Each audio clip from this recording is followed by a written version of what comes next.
বৈশাখের শেষ বিকেল। সূর্যটা এখন ধীরে ধীরে গড়িয়ে পড়ছে পশ্চিমে, তার লালচে আবার ছড়িয়ে দিচ্ছে চারপাশে।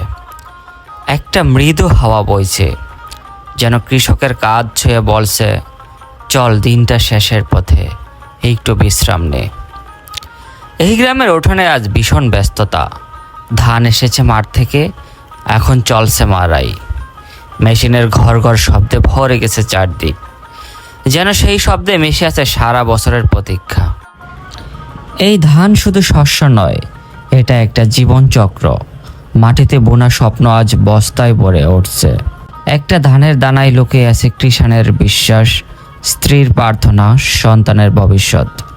দিন শেষে যখন মেশিন থেমে যায়, মানুষের গায়ে হাত বুলিয়ে দাঁড়ায় একটু, তখন চারপাশে এক নীরব আনন্দ নেমে আসে।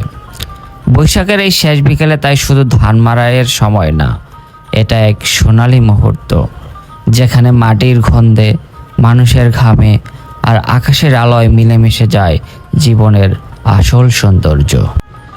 বাতাসে উঠছে খড়ের কণা, সূর্যের শেষ আলোয় পড়ছে ঘর্মাক্ত কাঁধে। এক একটা ধানের ছড়া যেন বলে যাচ্ছে, আমি এসেছি তোমার ঘাম ভিজে পথ ধরে, আমি এসেছি